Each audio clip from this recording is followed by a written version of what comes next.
It was not in 1985, ladies and gentlemen, but in 1958 that the communist leaders recognized, after the Hungarian and Polish revolts, that the Stalinist practice of mass repression had severely damaged the system, and that radical measures were necessary to restore it. It was then that they decided to transform the Stalinist system into a more attractive form of communist democracy. It was not in 1985, but in 1958 that the communist leaders accepted that their economic system was ineffective and lagging behind the West in productivity. It was then that they decided that it would have to be revived through the introduction of market incentives. It was then that the communist leaders realized that communism could not be spread abroad against a background of fear and mass repression, and that world communist victory could only be achieved by transforming the Soviet and other communist regimes into a form more attractive to the West. It was during 1958 to 1960 that the communist leaders envisaged the convergence of restructured and transformed capitalist systems, leading ultimately to one system of world government. World government. Taking account of the military strength of NATO, the communist leaders decided to build up their military strength as a guarantee of the success of their program of domestic reform and as a pressure weapon for disarmament negotiations with the West and the execution of their strategy of convergence. Accepting the necessity for stability in the political leadership of the USSR for the execution of the long-range strategy, the Soviet leaders rejected Stalin's practice of eliminating his rivals and reverted to Lenin's style of leadership. They solved the problem through the selection by the Central Committee of Nikita Khrushchev's successor in advance of Khrushchev's own retirement. Leonid Brezhnev had already been chosen in this way in July of 1960 when he was made president and was given a special briefing by the chairman of the KGB in preparation for the new responsibilities he would be assuming when Khrushchev stepped down. A common commitment to the long-range strategy itself became a factor in the prevention of further power struggles. Western experts failed to understand this because Khrushchev's retirement was deliberately misrepresented by the Soviet leaders to the West as his dismissal. In this and in other ways, the origin of the long-range deception strategy of Perestroika was successfully concealed. Under the guidance of the party apparatus, special research studies were initiated and carried out from September 1957 onwards by the Soviet Academy of Sciences in preparation for the strategy. The party apparatus and its think tanks, the Higher Party School, and the Academy of Social Sciences employed the results of this research in seeking scientific and theoretical solutions to the primary domestic problems associated with the strategy. It was these think tanks which developed the scenarios for Soviet reforms and trained Soviet and Bloc Party leaders such as Dubček in the spirit and demands of the strategy. The KGB Institute and its research department conducted a number of special studies for the Central Committee. Among them were studies on new methods of neutralizing political opposition in the Soviet Union and disclosure of state secrets in the interest of strategy, which has an obvious connection with the present openness or glasnost, one feature of which is the disclosure of quantities of accurate information together with quantities of disinformation. Special studies of the economies and international relations of the leading capitalist countries were conducted by the Institute of World Economy and International Relations. The Institute paid close attention to the European Common Market and to clashes of economic interest between the United States Western Europe, and Japan. The appointment of the director of this institute as a chief economic advisor to Gorbachev can be explained by the contribution made by the institute to the strategy of Perestroika. A special research organ, the Institute for the Study of the USA and Canada, was set up in 1960 in Moscow to meet the demands of the strategy. For almost the whole period of the strategy, the Institute, led by academician Georgy Arbatov, has studied in depth every major political, social, cultural, and racial problem in the United States. The Institute keeps a close watch on the workings of the executive, Congress, the press, political parties, and the more important religious organizations. Arbatov and his subordinates have established close relations with the American elite, cultivating many leading politicians, scientists, religious leaders, experts in Soviet affairs, journalists, and cultural figures through meetings in Washington and invitations to visit the Soviet Union. Soviet-American student exchanges have been used to study the workings of American institutions and to train Soviet experts in areas which have a bearing on the execution of the strategy. You may remember that William Jefferson Clinton was one of those chosen for the Soviet-American student exchange program. For instance, Alexander Yakovlev, Gorbachev's key advisor on international policy and the promotion of Perestroika in the American media, studied the media at Columbia University on an exchange program. The Soviet embassy in Washington has played a special role in studying the inner workings of American policy formulation and providing advice to Soviet strategists. A significant novelty was introduced into the work of the Soviet ambassador to the United States. In the interests of the strategy, Ambassador Anatoly Dobrynin was made chief KGB resident in Washington in order that the diplomatic work of the embassy could be fully coordinated with the exploitation of the assets of the KGB residentura, especially its important agents of influence among politicians, businessmen, scientists, and, of course, Western journalists. Anatoly Golitsyn prepared a special memorandum on Anatoly Dobrynin for the CIA, which confirmed Dobrynyn's use of KGB agents along strategic lines. The late Mr. James Angleton concluded that the memorandum should be published in declassified form in order to neutralize Dobrynyn's political influence in Washington and have him expelled for interference in the internal affairs of the United States. The findings of the memorandum were, however, disregarded after the Watergate hearings, which destabilized the American intelligence and counterintelligence services. In accordance with a party decision, the KGB was assigned a key role in the execution of the strategy. In 1959, the KGB, under Alexander Shelepin, was instructed to employ its intelligence and security assets, not for mass repression, but in the interests of strategy against the main enemy.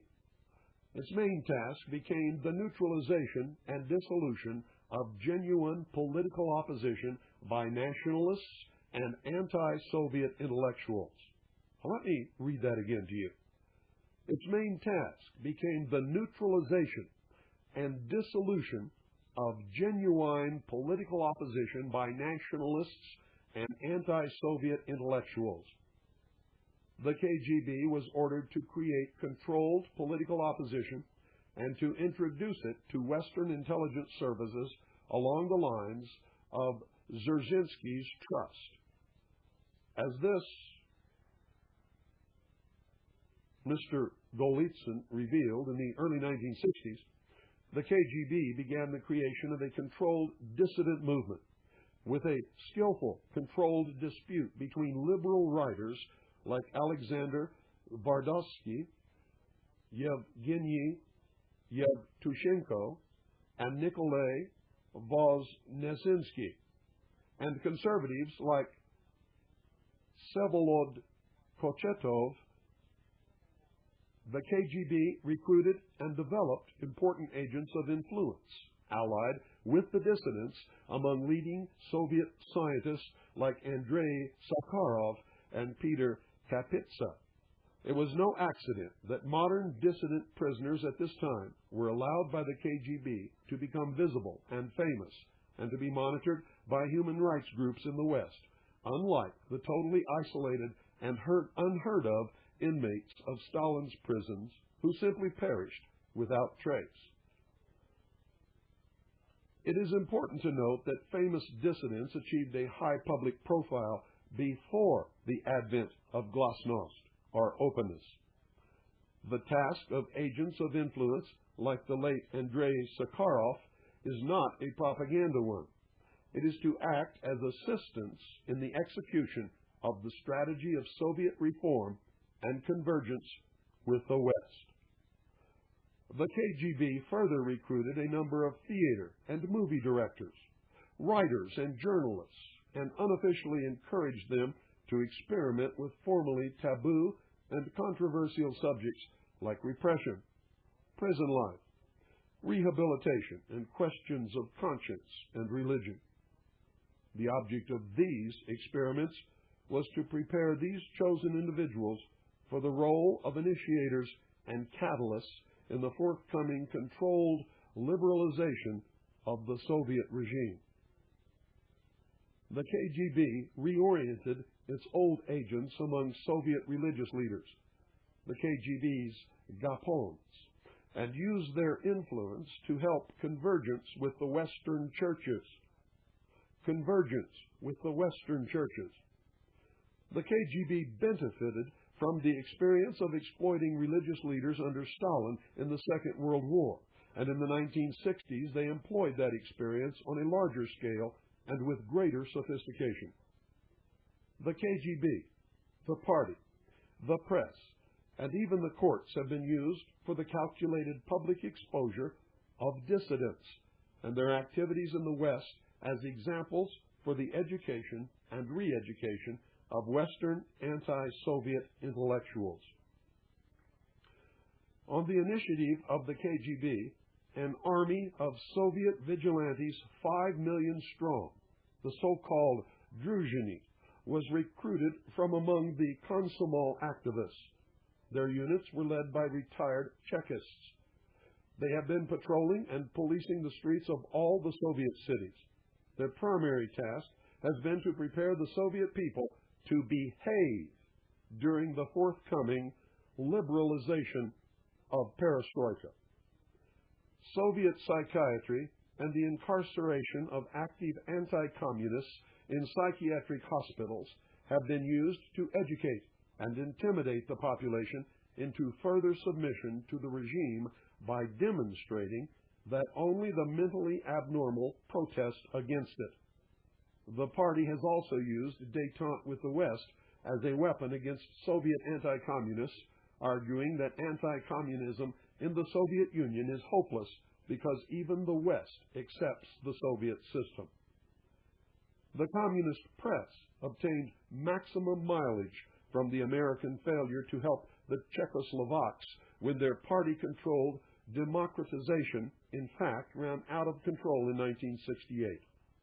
This had a sobering effect on genuine anti-communists in the Soviet Union and in Eastern Europe. Furthermore, for the purpose of dissolving genuine opposition, the KGB facilitated the selective immigration of individuals who were hostile to the system or who wished to join relatives abroad.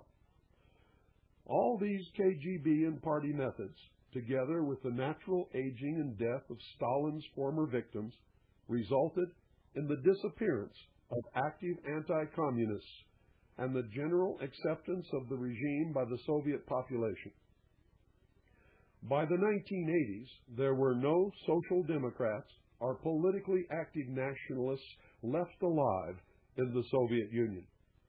By then, the KGB and the party apparatus had succeeded in creating conditions in which only they could form strong grassroots organizations.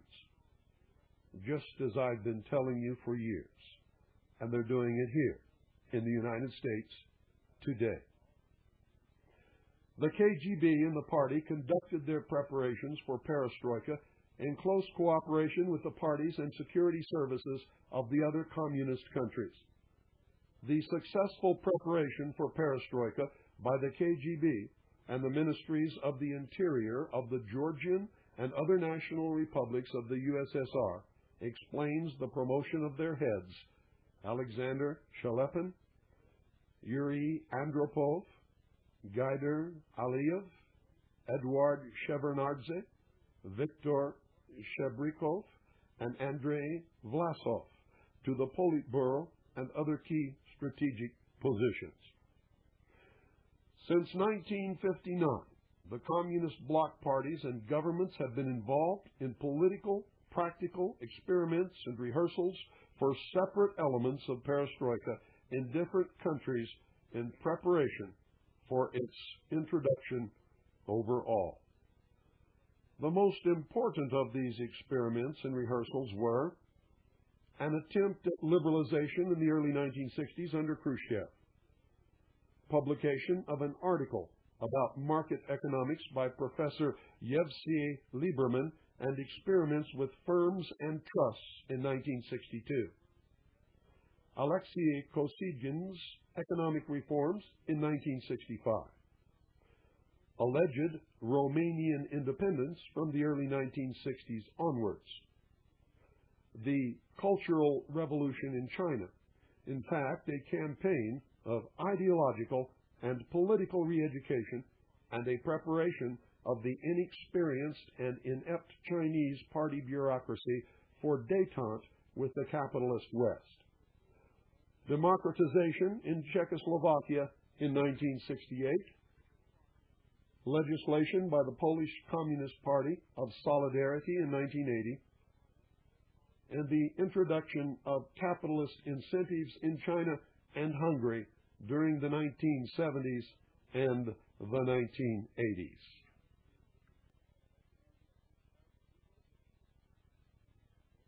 The Soviet strategists studied the performance, outcome, lessons, and mistakes of these experiments and rehearsals. No doubt, they drew proper practical conclusions from the excesses of the Cultural Revolution in China and the loss of control over the experiments with democratization in Czechoslovakia and solidarity in Poland. They probably also drew conclusions from the painful experiences of Yugoslavia.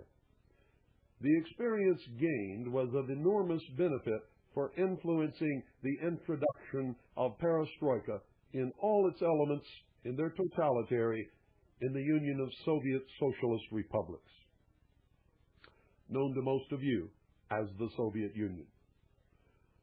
The development and execution of the strategy over a 30-year period has strengthened Soviet power militarily, politically, and with Western help, economically. Anatoly Golitsyn strongly disagreed with Brzezinski's assessment that the USSR is collapsing. The execution of the strategy has broadened the political base of the Communist Party in the Russian and the other national republics.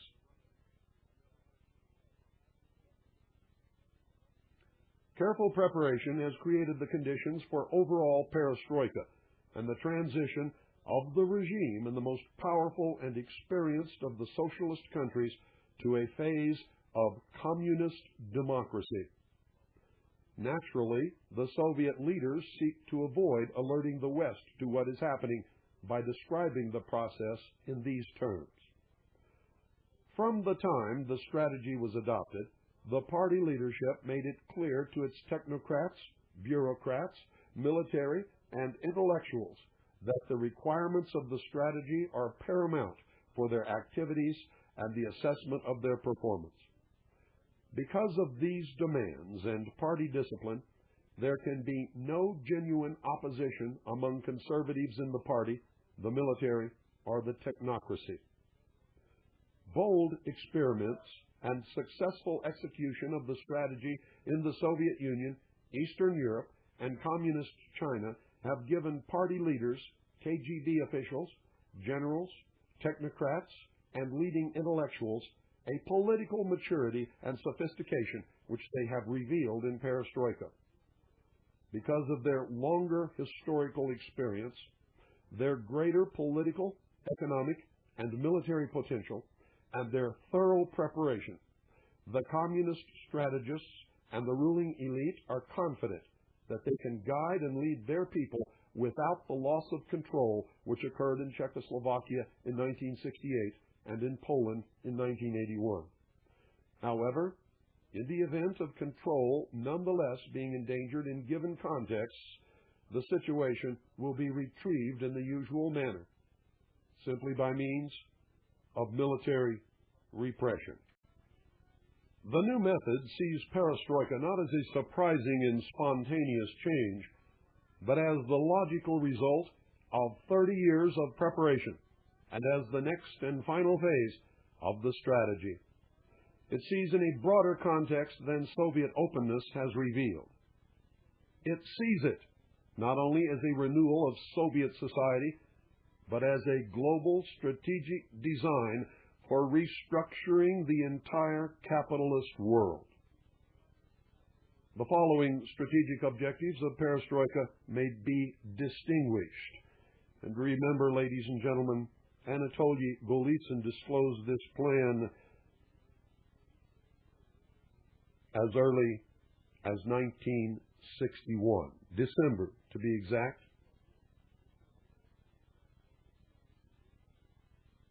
For the Union of Soviet Socialist Republics. A. Restructuring and revitalization of the Soviet socialist economy through the incorporation of some elements of the market economy. B. Restructuring of the Stalinist regime into a form of communist democracy with an appearance of political pluralism, or democratization, I should say, or democratism. C. Reconstructing a repressive regime with a brutal face into an attractive socialist model with a human facade and a seeming similarity to the Swedish social democratic system. For Eastern Europe, economic and political restructuring of the existing regimes into pseudo-social democratic models while preserving specific national historical features such as the strong Catholic socialist tradition in Poland and the pre-war democratic tradition in Czechoslovakia. For Western Europe, A. Bringing about a new political alliance between the pseudo-social democratic regimes in the Soviet Union and Eastern Europe and the Euro-communist parties and genuine social democratic parties in Western Europe. B. Restructuring political and military blocs, NATO and the Warsaw Pact, and the creation of a single Europe from the Atlantic to the Urals, incorporating a reunited neutral Germany. Are you listening? For the main United States alliances, A. Splitting the United States, Western Europe, and Japan. B. Dissolution of NATO and the United States-Japan Security Pact, and the withdrawal of U.S. troops from Western Europe and Japan. For Third World countries, the introduction and promotion of a new Soviet model with a mixed economy and a human face in Latin America, Africa, and Asia through a joint campaign by the pseudo-social democrat regimes of the old Soviet Union and Eastern Europe and the genuine social democrats of Western Europe led by the Socialist Internationale. For the United States, A. To neutralize the influence of the anti-communist political right in the American political parties and to create favorable conditions for a victory of the radical left in the 1992 United States presidential elections. And if you've been paying attention, ladies and gentlemen, they certainly accomplished that. B. To restructure the American military, political, economic, and social status quo to accommodate greater convergence between the Soviet and American systems and the eventual creation of a single world government. The paramount global objective of the strategy of Perestroika is to weaken and neutralize anti-communist ideology and the influence of anti-communists in political life in the United States, Western Europe, and elsewhere, presenting them as anachronistic survivors of the Cold War, reactionaries, and obstacles to restructuring and peace. Anyone who warns about Moscow's true objectives is automatically branded a Cold Warrior, even by people who have doubts about Moscow's motives. The new method penetrates the facade, tears the verbal mask off Perestroika, and reveals its true meaning, which Gorbachev and Glasnost have failed to do. Lenin's teaching and the experience of the new economic policy are keys to understanding the essence of Perestroika and the reasons for Gorbachev's downgrading and reunification of elements of ideological orthodoxy like the class struggle and his emphasis on common interests and the benefits of close cooperation. Lenin advised the communists that they must be prepared to resort to all sorts of stratagems, maneuvers, illegal methods, evasions, and subterfuge to achieve their objectives. This advice was given on the eve of his reintroduction of limited capitalism in Russia in his work, Left-Wing Communism and Infantile Disorder. The new method sees Perestroika as an application of Lenin's advice in new conditions. Another speech of Lenin's in the NEP period at the Comintern Congress in July 1921 is again highly relevant to understanding Perestroika. Our only strategy at present, wrote Lenin, is to become stronger and therefore wiser, more reasonable, more opportunistic. The more opportunistic, the sooner will you again assemble the masses around you. When we have won over the masses by our reasonable approach, we shall then apply offensive tactics in the strictest sense of the word. It is obvious that Gorbachev's opportunistic speeches and his presentation of Perestroika to the West are very clever applications of Lenin's thinking. Gorbachev's reasonableness and moderation are aimed at assembling and winning over the masses throughout the world, and yet another of Lenin's speeches is relevant here. Instructing the Soviet delegation to the Genoa Conference in 1921, he advised them to use moderate language in negotiations in order not to frighten the capitalists and particularly to avoid reference to the class struggle, the violence, and the terrorist aspects of communist doctrine. Gorbachev's speech to the United Nations and Shevardnadze's pronouncements about a downgrading of the class struggle are classic applications of Lenin's thinking. The new method views the ostensible arguments about the class struggle in the Soviet Union as no more than a calculated device to win over Western policymakers and influence public opinion in favor of Gorbachev's policies. The new method also sees a close parallel between Western expectations arising out of the new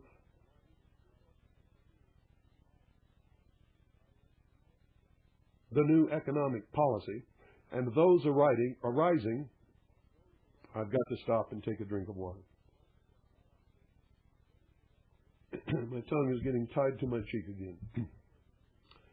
The new method also sees a close parallel between Western expectations arising out of the new economic policy and those arising out of Perestroika. In view of this parallel, the outcome of the NEP can be instructive now. The new economic policy was presented by the Soviets and accepted by the West as a retreat from communist ideology and a decline in the power of the Soviet regime. In fact, the NEP revived the Soviet economy, stabilized Soviet power and facilitated the creation of the Soviet Federation. Because of the NEP, the Soviets were able to broaden their ideological and political assault on the capitalist world. To sum up, the essence of Perestroika is the creative application of Lenin's thinking and the experience gained through the NEP to the final battle with the capitalist world. It is a step backwards to take 2 steps forward. Perestroika is a Leninist strategy involving the calculated renunciation of ideological orthodoxy in order to win over the masses and to achieve strategic objectives in Europe, the United States, and the Third World. The experience of the new economic policy teaches us that contemporary Soviet pragmatism and opportunism are not lasting because they are tactical. Gorbachev is a committed Leninist who is carrying out the strategy of communist renewal as a means towards the ultimate conquest of the Western democracies. And if you don't believe it, ladies and gentlemen, I challenge you to obtain Mr. Gorbachev's book entitled Perestroika and read it very carefully. President Reagan responded in 2 ways to the Soviet threat. At first, he revived the American economy and restored American military strength. He described the Soviet Union quite correctly as the evil empire. Although unaware of the long-range strategy, he hurt the Soviets with his rhetoric, which threatened their strategic objectives. For his accomplishments in this period, history will treat Mr. Reagan kindly. But subsequently, President Reagan became involved in a new détente with Gorbachev and went over to support for Perestroika without realizing its essence and its dangers for the West. In the light of this analysis, President Reagan's embrace of Gorbachev and his proclaimed closeness to the Soviets was a grave strategic blunder, which will have far-reaching and dangerous consequences for the security of America and her allies. It has imparted a misguided direction to the foreign policies of the United States, the European allies, and Japan. It has, in fact, invited the Soviets to begin their strategy of restructuring in Europe and especially in Germany. It has given them the opportunity to begin the execution of their strategy in the United States and to engage the American and West European elite, in particular the European Social Democrats, in close cooperation over restructuring. It has generated enormous euphoria in the West and an eager willingness to provide the Soviet Union with credits and technology. West European and Japanese bankers are in frenzied competition with each other to finance restructuring. West European bankers, with encouragement from Hans-Dietrich Genscher, the West German foreign minister, are already thinking of a new Marshall Plan to finance the failing economies of Eastern Europe. New opportunities have been opened up for the Soviets to undermine and neutralize rational and healthy anti-communism and the influence of the right in the political life of the Western democracies. President Reagan's closeness to the Soviets has also sent a misleading signal to their adversaries. It allows the Soviet leaders and their Communist Party to strengthen their hold over the Soviet people and to involve them in practical perestroika in the Soviet Union. Furthermore, it allows them to achieve their main strategic objective of winning over the masses in both the communist and the capitalist worlds. President Reagan's embrace of Gorbachev and perestroika has made it difficult for the new administration to develop its own policies towards the Soviets by stoking up public expectations and popular pressure for continuing rapprochement with the Soviets. The new method detects an active Soviet offensive to reach the American elite and to engage it in close cooperation and restructuring in the United States. This operation is evident inter alia from the following developments. 1. the meeting between Gorbachev, his chief American experts, Ambassador Dobrynin, Yakovlev, Arbatov, Posner, and others, and selected members of the American elite present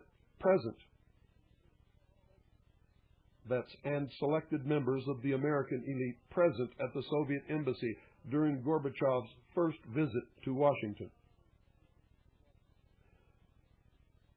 Now, I'm sure that you've all seen Vladimir Posner on television.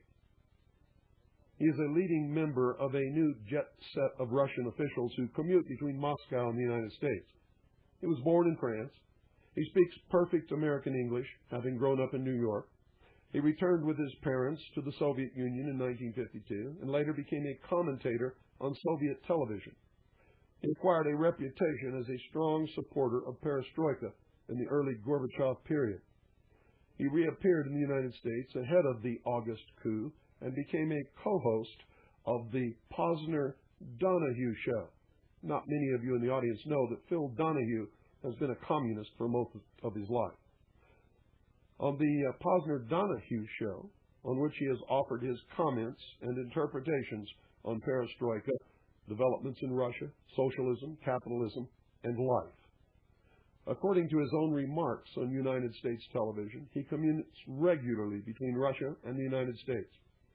Posner, in short, is a good example of convergence in practice. 2. The consistent and persistent campaign by the Soviet embassy in Washington to widen its contacts with American businessmen, academics, political, religious, and cultural figures in order to exploit the political changes and even the disasters in the Soviet Union for the purpose of promoting the appearance of irreversible change. 3. The active use by the KGB Rezidentura in Washington of known agents of influence in the United States in the interests of the strategy of perestroika. 4. An increase in the number of Soviet invitations to members of the American elite to visit the Union of Soviet Socialist Republics and to become involved in some kind of cooperation. The recent joint Soviet-American meeting on missiles in Cuba was a case in point, and many, many more since then. 5. The active role of Sakharov, the main KGB agent of influence in introducing perestroika to the United States. Sakharov began these activities in the 1960s. In 1967, he dispatched his well-known manifesto to the West, in which he predicted A. The victory of the realists, economic reforms and expanding democracy in the Union of Soviet Socialist Republics from 1960 to 1980. B. The victory of the left-wing reformers, their attack on the forces of racism and militarism, and changes in the structure of ownership in the United States and other capitalist countries from 1972 to 1985. C. Soviet-American cooperation over disarmament and saving the poorer half of the world, 1972 to 1990. And D. The restructuring of society and convergence of the communist and capitalist systems leading to the creation of a socialist world government, 1980 to the year 2000. The predictions disseminated by Sakharov, made when the strategy of perestroika was already in preparation, represented a deliberate projection of the essence of the strategy to members of the radical left in the West in order to orientate them on and prepare them for forthcoming developments in the Union of Soviet Socialist Republics. This was a strategic signal by the Soviet strategists to their potential political allies in the West, particularly to their agents of influence and Euro-communists. In the event, the time frames laid down by Sakharov proved to have been only marginally out. Sakharov's predictions concealed the fact that restructuring and convergence from the essence of the Soviet long-range strategy with its aggressive intent against Western democracy. What is, in fact, the development of Soviet strategy in action is described by Sakharov as a spontaneous process and, in his own, typically Leninist words, the most optimistic unrolling of events. From the mid-1960s to 1980, the KGB, under Brezhnev's neo-Stalinist rule, allowed Sakharov to conduct his criticism and other activities as leader of and spokesman for the dissident movement. It was Sakharov who injected the Soviet view of the human rights issue into the debate by writing to President Carter on the subject. This raises an interesting question. Why was the unreformed KGB so tolerant of Sakharov despite his apparent criticism of Soviet actions? That tolerance is explained in terms of Sakharov's active role in the execution of Soviet strategy, operating undercover as a controlled dissident. In 1980, a few years before the advent of Gorbachev's Perestroika, Sakharov was exiled to Gorky. The exile of Sakharov was a typical KGB device to build up his reputation and influence as a dissident, as opposed to an enemy of the people in the West. When the unbelievable duly happened and Gorbachev began the economic reforms and expansion of democracy which Sakharov had predicted, Sakharov was made chief advisor to Gorbachev and a spokesman on Perestroika. You're listening to WBCQ, Monticello, Maine, USA. Actively promoted Perestroika to Western leaders, the media, the elite, and the general public. He gave briefings on Gorbachev and Perestroika to the British Prime Minister, Mrs. Thatcher, and to other Western policymakers, advising them to trust and support Perestroika. He extended similar advice to President Mitterrand during his visit to France, and Sakharov acted almost as a national security advisor to President Ronald Reagan, advising him to abandon the Strategic Defense Initiative and also the NATO doctrine of reserving the right to make first use of nuclear weapons. In November 1993, the Russian military specifically asserted precisely this right. Significantly, Sakharov tried to conceal the existence of the Soviet strategy when he stated before an audience of American specialists on Soviet affairs that Gorbachev does not have a unified plan for change. More likely, what he does have is an improvisation. This statement was a deliberate misrepresentation of the strategic challenge which the West is facing. An especially important element in the present Soviet drive to inject their strategic influence into the United States is the recent creation of the International Foundation for the Survival and Development of Humanity, set up during Sakharov's visit to the United States. Sakharov, a leading Soviet agent of influence, is its head. Other members include Velikov, president of the Soviet Academy of Sciences, and the economist Tatyana Zaslavskaya, who is credited with the reintroduction of the term perestroika. The foundation is a joint Soviet-American venture for collaboration in research on the environment, pollution, human rights, arms control, and economic development, all of which are relevant to the Soviet strategy of convergence. Zaslavskaya was particularly revealing about the restructuring objectives of the research. She suggested undertaking a study of bureaucracies, which in her words come in different forms in different countries, but are like a social cancer. Such a study would have provided Moscow with valuable detailed information about the United States bureaucracy. Several influential Americans, including the well-known industrialist Mr. Armand Hammer, the associate of Lenin, and the president of the Carnegie Foundation of New York, Heimberg, joined the foundation as board members or advisors. The foundation is envisaged as a global one. It has opened offices in Washington and Stockholm, and with a donation from Hammer has bought a headquarters building in New York. Sakharov's inaugural message was that the West should interact with the Soviet Union, not only because this would reduce the risk of war, but because it would have a civilizing effect on the domestic behavior of the Soviets. This is an obvious scenario for convergence. Prominent Americans with philanthropic interests who joined the foundation are open to manipulation by Sakharov and other Soviet agents of influence because they have complete faith in Sakharov and have no notion of the anti-American designs of Soviet strategy. Listen to me very carefully, ladies and gentlemen.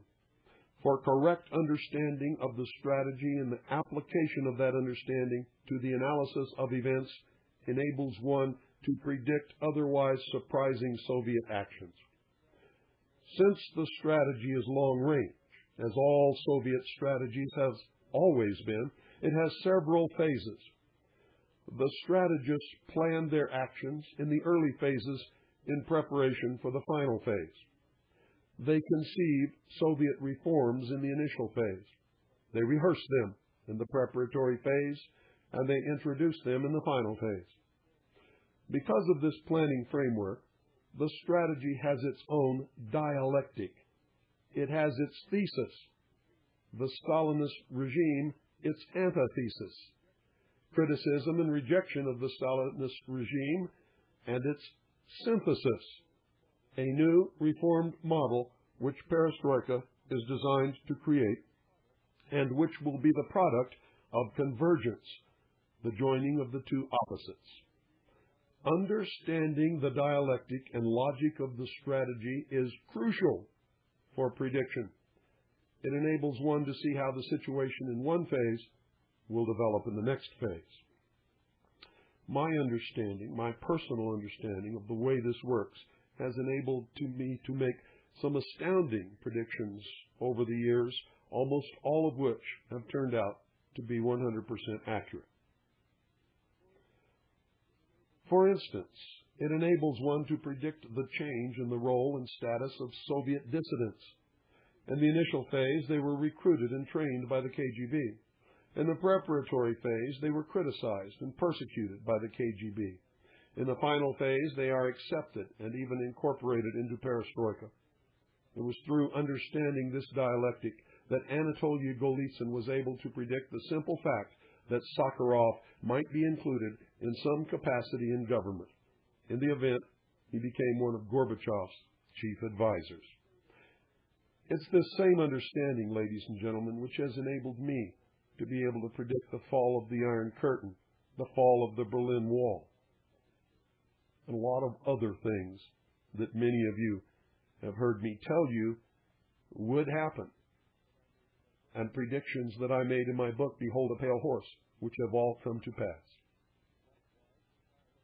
Likewise, the dialectic enables one to understand that Euro-communist criticism in the 1960s and 1970s of repressive practices and violations of human rights in the USSR was undertaken and tolerated with official foreknowledge of the impending reform of the Soviet system. The fact that the Berlin Wall was built at the time when the strategy was adopted was a sufficient basis for the prediction that it would be pulled down again in the strategy's final phase. The dialectic enables one to see, through the calculated publication of anti-Soviet manuscripts abroad, Soviet condemnation of them at the time and the present lifting of the ban on much of the dissident writing of the 1960s and 1970s. Understanding of the dialectic enables one to provide further predictions and warnings about political and social issues which the Soviet strategists will seek to exploit in Western Europe, the United States, and elsewhere. The Soviets will proceed with Perestroika on the following lines. A mixed socialist market economy comparable to the Swedish economy will be established with one crucial difference. Soviet capitalists will in fact be secret party members and party political tools. Their influence will be used in the interests of the strategy abroad. This is what Soviet maturity means. The party will create controlled plurality and a semblance of social democracy in the USSR. It will not be difficult to do. Even the Stalinist regime in Poland had nominally non-communist independent parties. In fact, they were puppet parties. As a mature body, the Soviet Parliament will play an active role in the execution of the strategy abroad. The new Parliament will be closer to the Swedish model, again with one difference. It will use its contacts with Western colleagues to influence them towards cooperation and restructuring in the West. The Soviet Empire will not crumble as a result of nationalist unrest. The party will create a stronger federation which will be in full control of foreign policy, defense, and security, but which will provide autonomy to the national republics to run their own local affairs. As the party proceeds with successful perestroika in the Union of Soviet Socialist Republics, both Russians and non-Russians will be increasingly inclined to accept it and take part in the process. In the final analysis, their attitude will depend on Western support for Soviet perestroika and the improvement in their way of life.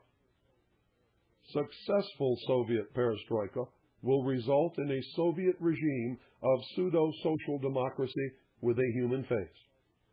At this juncture, the party and the successor to the KGB will do their utmost to exploit the image of their new model, their prestige, and the contacts and influence of the new parliament, the national fronts, the political groups and parties, and the Soviet capitalists to carry out the intended strategy of restructuring in the West. A consistent effort will be made to expand and deepen restructuring in Eastern Europe and China. The new models will be like Soviet perestroika in essence, but will reflect the specific national and historical features of each country.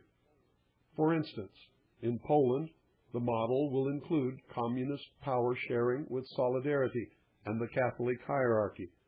In Czechoslovakia, the model will include the experience of 1968. In Hungary, the rehabilitation of the revolt of 1956. In East Germany, the desire for reunion with West Germany, which indeed took place. And in China, it will reflect the Asian character of socialism, the desire for reunion with Taiwan, and the present close relations with the United States. Polish and East German restructuring should be particularly closely watched because of their relevance to the restructuring of Western Europe. Perestroika in the Union of Soviet Socialist Republics and Eastern Europe will be accompanied by a determined Soviet political and diplomatic offensive to introduce restructuring in Western Europe. Gorbachev and East European leaders will try to develop the present détente into close economic, military, political, cultural, and scientific cooperation to create one Europe without NATO and the Warsaw Pact. A particular effort will be made to develop close relations and cooperation with East European Social Democrats and the Labour Party in Britain. Remember Tony Blair? Exploiting the new Soviet pseudo-social democratic mixed economy image. Attracted by this image and convinced of its authenticity, the Social Democrats may well respond favorably to this courting, as well they did. East Germany will play a crucial role in the restructuring of Western Europe, and of West Germany in particular. The appointment of Valentin Falin, a leading Soviet expert on Germany, as head of the Central Committee's Department of International Relations, indicates that the Soviets are preparing and counting on an East German initiative. Such an initiative will probably be supported by Polish démarches, such as revival of the Rapaki plan for a nuclear-free zone in Central Europe. This time, one can expect the Soviets to remove the Berlin Wall, and they did. There is no doubt that their strategists realize that they will be unable to proceed with the strategy of restructuring in Europe without removal of the Berlin Wall, just as they were unable to proceed without a Soviet withdrawal from Afghanistan, etc., etc., etc. Now let's cut to the chase. The Soviets will exploit the image of the reformed and peaceful Soviet systems to shatter the Western consensus about the Soviet threat and the need for political and military alliances. In Europe, the Soviets will probably attempt to create a serious rift in NATO or break it up altogether by removing the Berlin Wall and reaching a Rapallo-style deal with West Germany involving West Germany's withdrawal from NATO and following Austria into neutrality. In fact, what happened, ladies and gentlemen, is that they are moving Eastern Bloc nations to become members of NATO. In Asia, the Soviets may attempt to break up the U.S.-Japan Security Pact by returning the Kuril Islands to Japan and offering Japan economic concessions to promote the development of Siberia. You can see this as being proposed as an answer to the current economic problems in Japan, and that comes from William Cooper, ladies and gentlemen. As the Soviets carry out restructuring in the Third World, they will use their influence to reduce the American presence in the region. That has already taken place. The Soviets will do their utmost to persuade any new administration in the United States to follow Reagan's policy of embracing Perestroika and rapprochement with the Soviet Union. They will intensify the efforts of Mikhail Gorbachev and Sakharov to engage the American elite in cooperation over the environment, space, disarmament, and the joint solution of social, political, economic, environmental, military, and international problems, and all of these have taken place. Visits by Soviet scientists, politicians, intellectuals, and cultural delegations will be stepped up in order to put across to the Americans the ideas of restructuring and convergence. Likewise, more American scientists, intellectuals, opinion formers, politicians, and religious groups will be invited to the USSR, where they will be subjected to persuasion on the advantages of restructuring and convergence, all of which has occurred. Soviet agents of influence in the United States will redouble their attempts to act as catalysts in promoting restructuring and convergence. They will initiate public debates on security aimed at shattering the American consensus on the Soviet threat and destabilizing and restructuring the United States military-industrial complex. It has been accomplished. KGB agents among Soviet dissidents and cultural defectors will travel back and forth between the United States and the USSR, acting as, and where have you heard this before? Bridge builders in cultural and political convergence. The whole political potential of the KGB-controlled political parties and so-called grassroots organizations will be used to establish links with their genuine counterparts in the United States and influence them towards restructuring. During their visits to the United States, they will try to impress the Americans with the growing similarity of their system to the American system and to convince them of the soundness of convergence as a means of avoiding nuclear war. As structuring proceeds in Eastern Europe, the East Europeans will join the Soviet offensive to gain a foothold in the United States and to secure their share of political influence over the American ethnic minorities. All has been accomplished. The Soviets, their allies, and KGB agents of influence will conduct a campaign of political and ideological warfare against anti-communism and the political influence of anti-communists in the West. It will project Soviet perestroika as a fundamental change in the Soviet system, as a dissolution of communist ideology, as a reduction in the Soviet threat, and as an end of the Cold War. All has been accomplished. Georgy Arbatov described the process as the removal of the Soviet enemy from the minds of the Americans. The Soviet media, The Soviets' allies and agents of influence will attack and seek to isolate anti-communism and anti-communists as obstacles to restructuring, cold warriors, and enemies of peace.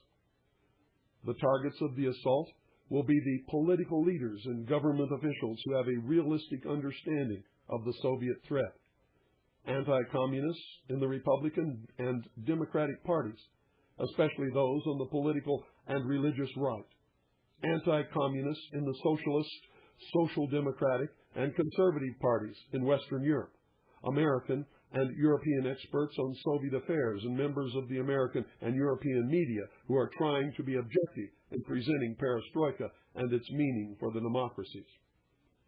They will be attacked as reactionaries, bureaucrats with outworn ideas, political or religious Cold War warriors, spoilers, or just fascists.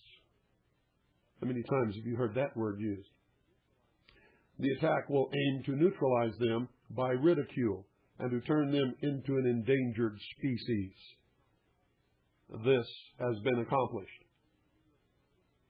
An article in the New York Times of 19 September 1988 by Stephen Cohen, an American expert on Soviet affairs and Perestroika in particular, gives one an idea of what may be expected. Mr. Cohen writes that the centrists lack the guts to respond to Gorbachev. For this reason, he gives the new president disturbing advice to appoint to all relevant foreign policy positions only people deeply committed to the anti-Cold War effort. The Soviet Yakovlevs and Arbatovs can be expected to accelerate the neutralization and removal from Western political life of anti-communists through new, calculated projections of Soviet and East European developments. For example, they may attack in the press and remove from office their own conservatives as enemies of Perestroika. They did that. The recent demotion of Ligachev may be seen in this light. The Soviets may use the creation of party-controlled independent national organizations in the Baltic states to influence American anti-communists from the captive nations toward the acceptance of Perestroika and a reversal of their anti-communist attitudes. And listen to this very carefully.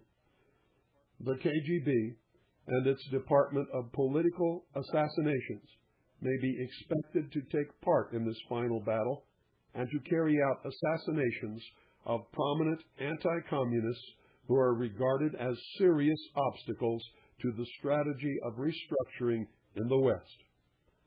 These assassinations will be conducted skillfully and will be unattributable to the KGB, as was the assassination of Stepan Bandera, the anti-communist Ukrainian nationalist leader in 1959, until the defection of his assassin.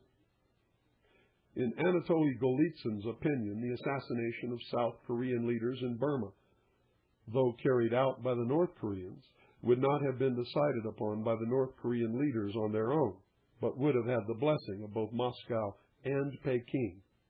The recent deaths of the Pakistani President General Zia and of a leading West German banker and anti-communist should be re-examined in this light as possible components of the KGB's destabilization program. The Soviets' strategic interest in the assassination of their serious political enemies will render unrealistic American expectations of genuine, wholehearted Soviet-American cooperation against international terrorism.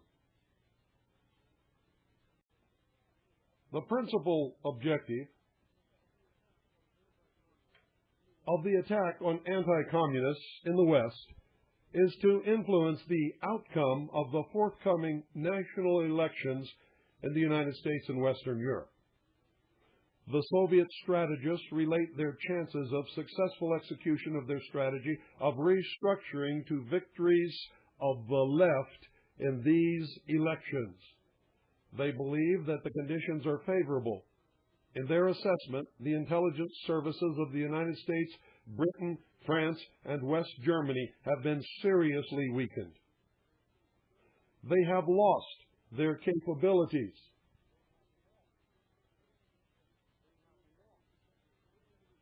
They have lost, listen to me carefully, they have lost their capabilities through public exposure or through deep KGB penetration. They have been misinformed about Soviet strategic intentions toward the West. Their ignorance about Soviet strategy has reached such depths that some of the services, the British, for example, unofficially support and promote Gorbachev and Soviet Perestroika. For these reasons, the Soviet strategists regard the Western services as paper tigers and discount them as a serious obstacle to their strategy in the West. In their view, serious resistance to their strategy of restructuring can come only from their ideological enemies, the anti-communist conservatives in the United States and Western Europe. They see that conservative leaders, ex-President Reagan, British Prime Minister Thatcher, and West German Chancellor Kohl have failed to understand the essence of perestroika, have led their supporters in the wrong direction, and have led them into a crisis by their support for Gorbachev. Conservatives are confused about Gorbachev and perestroika. The old assumptions have been upset. They are out of ideas. They have lost perspective.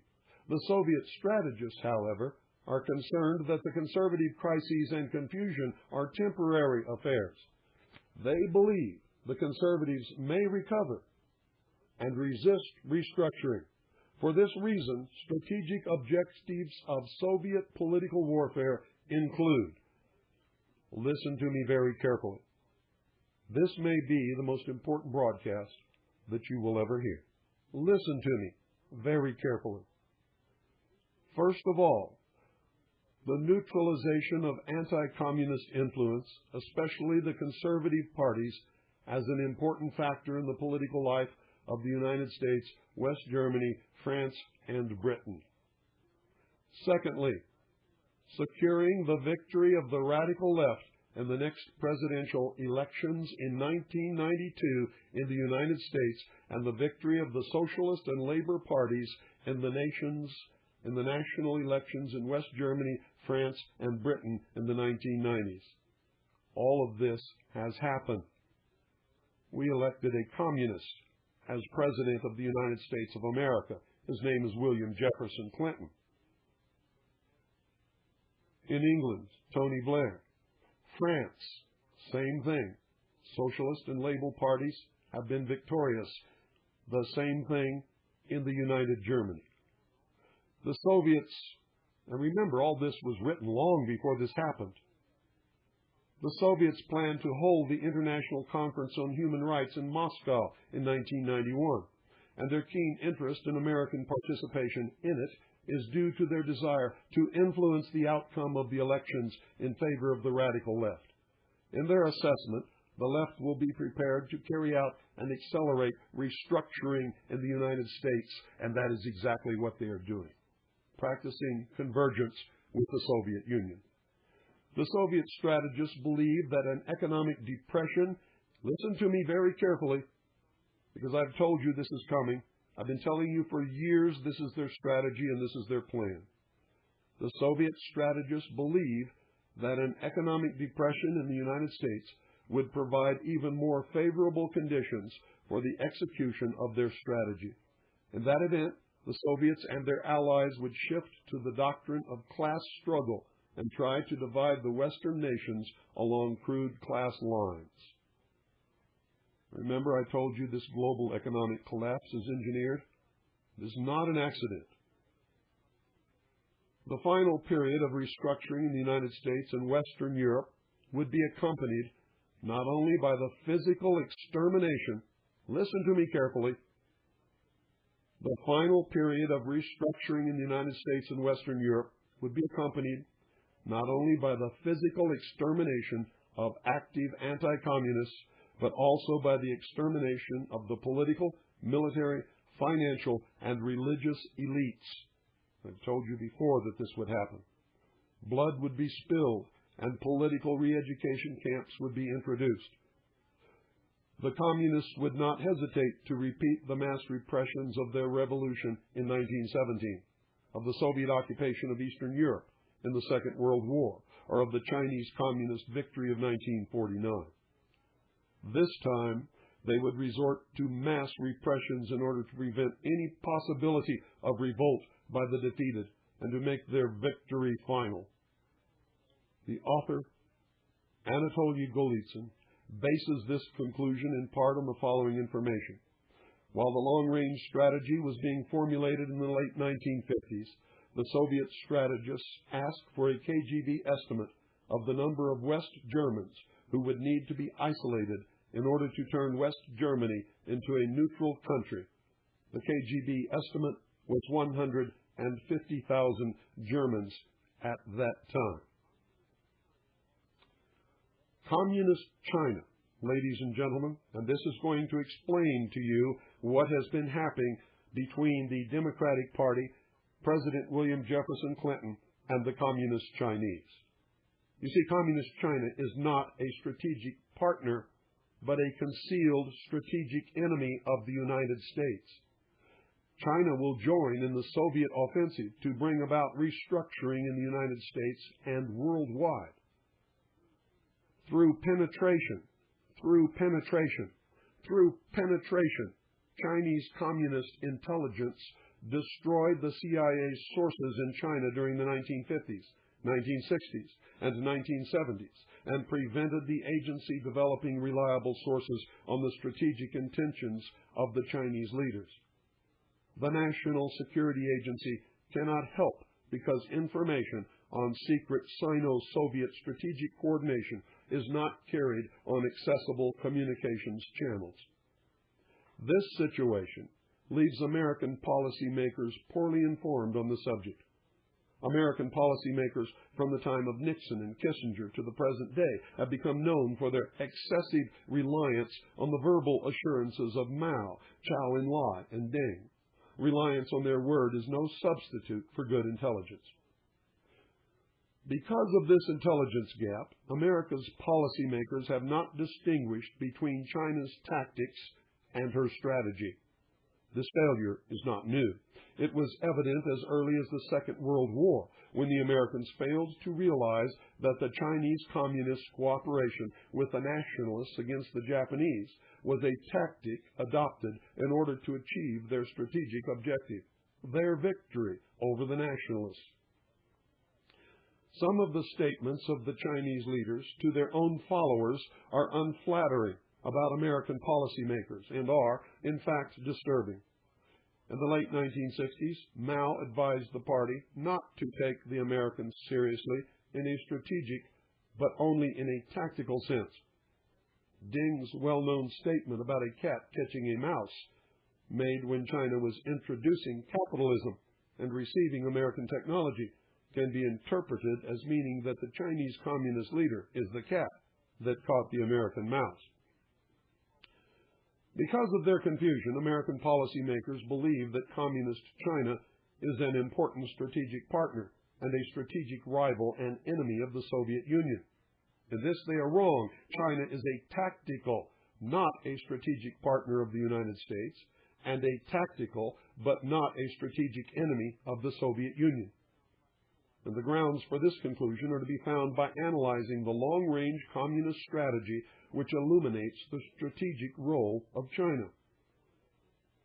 Communist China was one of the principal architects of the communist long-range strategy. The Sino-Soviet split was a common strategic disinformation operation to secure the successful preparation of their common strategy of restructuring. The Soviet and Chinese leaders have continued their secret strategic coordination through a division of labor. Gorbachev's Perestroika and Deng's four modernizations, a Chinese euphemism for restructuring or perestroika, are two similar elements in the final phase of the common strategy. In the light of the new method of analysis, the purpose of Shevardnadze's hastily arranged trip to China on the eve of President Bush's visit was to give advice to Deng on his talks with the American president. Gorbachev and Deng will use their meeting to discuss coordination and new initiatives to be taken during the final phase of the strategy. The new analysis sees the Soviet withdrawal from Afghanistan as a tactical move en route to the principal strategic objective, restructuring by engaging the United States in support of Perestroika. China's close relations with the United States and even Chinese helpfulness to the United States over the Pakistan-Afghanistan situation are tactics intended to secure China's primary strategic objective of becoming a modern superpower with the help, listen to me very carefully, with the help of American technology. According to this analysis, the Chinese leaders are using their own party apparatus and security services to try to repeat Soviet success in creating controlled political opposition and introducing its members to the United States in order to shape American policy in the interests of a common communist strategy. In fact, the Chinese have been so impressed by Sakharov's success in gaining influence in the United States that they are developing their own Sakharovs, agents of influence, among leading Chinese dissident scientists. Thus, it can be predicted that the Chinese will establish their own foothold of influence in the United States and will eventually join the Soviet offensive to procure American restructuring. For China is destined to become a primary Soviet partner in the future world government towards which Moscow and Peking are jointly proceeding. Ladies and gentlemen, in case you believe that there is no connection between the Illuminati and the communist world, global socialism, if you will, remember this: the Soviet Union was the ultimate realization of the Illuminati's dream of the apotheosis of mankind. It was a great experiment. The thesis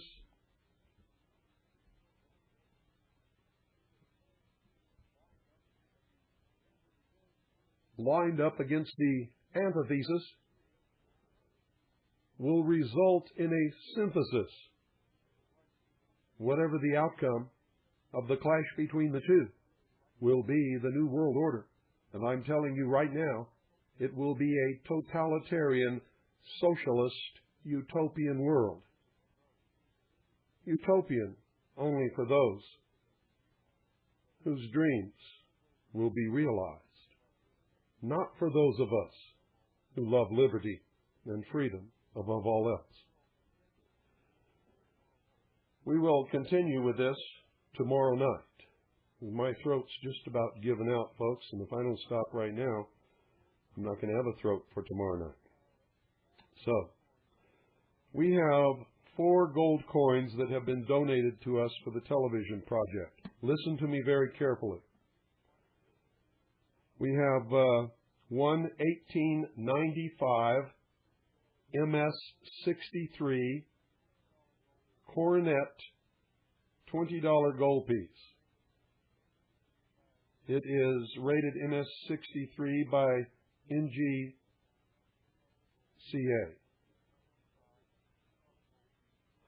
$18.95, $20 gold piece, MS-63. It's enclosed in the plastic case, rated MS-63 by NGCA, or NGCS, I'm not sure exactly because there's a label over this. But it's got the little balance of scales there. Coin World, the trends section of Coin World values this coin at $825. Call me tomorrow between noon and 4 p.m. Make a reasonable offer, and the coin is yours. A reasonable offer. I'm holding in my hand now a 1908 $20 St. Gaudens $20 gold piece, rated MS, or I should say graded MS-64. MS-64. Same grading organization. Trends, Coin World Trends, values this coin at $775. Same thing. Call me tomorrow between noon and 4 p.m. Make a reasonable offer, and the coin is yours. Here's a 1924 MS-64, graded MS-64, St. Gaudens, $20 gold piece.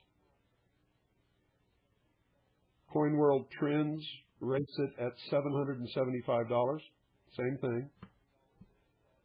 1924 $20 St. Gaudens, graded MS-64.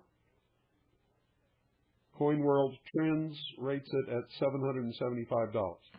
Call me tomorrow between noon and 4 p.m.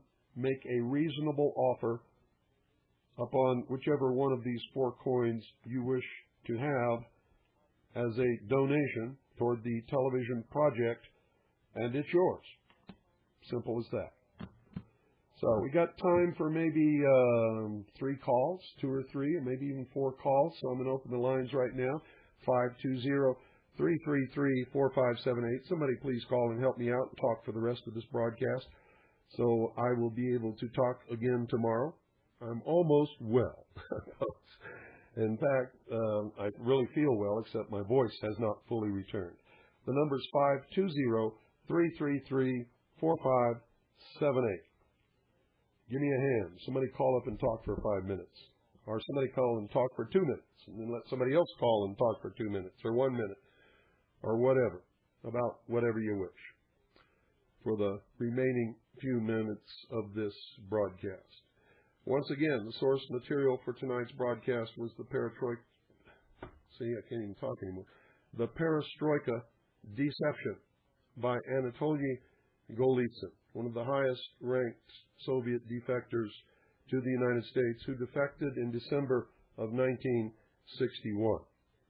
Once again, the number is 520-333-4578. It's toward the end of the last hour. I would just about bet that Voice of America has cranked up its transmitter, and we're probably not getting out anymore. So, in that case, since we're not getting any calls, what I'm going to do is just play music for the rest of the broadcast, and you'll get to hear a little bit of what 101, well, we did get a call, by golly. Let's see what's going on here. Good evening, you're on the air. Cooper, you sound real good in Cincinnati, Ohio. Well, thank you. That's great. You coming in clear. I just got in from work, and I just missed your program. I just turned it on. Well, that's too bad, because this was I'm going to try to listen to it tomorrow, because you sound like you're going to have a good program tomorrow. Oh, this was a very important broadcast tonight. Tomorrow night will be also. Okay, you're coming loud and clear, Cincinnati. Oh, good. You're perfect. That's wonderful. I'll enjoy listening to you tomorrow, and thank you very much. How's your weather there? We're going to be 6 degrees tomorrow. You have overcast or clear or what? Yeah, it's clear. Wow. Yeah, it's supposed to be 6 degrees tomorrow, 60 degrees, and nice all week. Our weather report said snow all day today and tomorrow, and it's been clear and sunny with not a cloud in the sky. Yeah, our winter storm hit us pretty hard. We had it about tore us up. The ice storm and everything we had about 3 weeks ago. Well, I'm sorry to hear that. Oh yeah, but we were lucky. That's about it on that. We got some strange weather. Well, yes, we did. But I think in the next issue of Veritas, some of that might be explained. Well, thank you very much. I'll be listening to you tomorrow. Thank you for calling. Okay, bye. 520-333-4578. If anybody else wants to call before I get to some music here, because I just really don't want to talk anymore. Good evening, you're on the air. Hello, William. This is Clarence from North Carolina. Hi, Clarence. I've been listening to your show all night. I've got the book by Mikhail Gorbachev, Perestroika. What you've been saying is right in line with his book. Yeah, he just admits it in there, doesn't he? Yeah, I've got a few little selected quotes. Go ahead. One might want to hear them. Quote, there are different interpretations of Perestroika in the West, including the United States. There is a view that it has been necessitated by the disastrous state of the Soviet economy, and that it signifies disenchantment with socialism and a crisis for its ideals and ultimate goals. Nothing could be further from the truth than such interpretations, whatever the motives behind them. And of course, folks, Mikhail Gorbachev wrote that.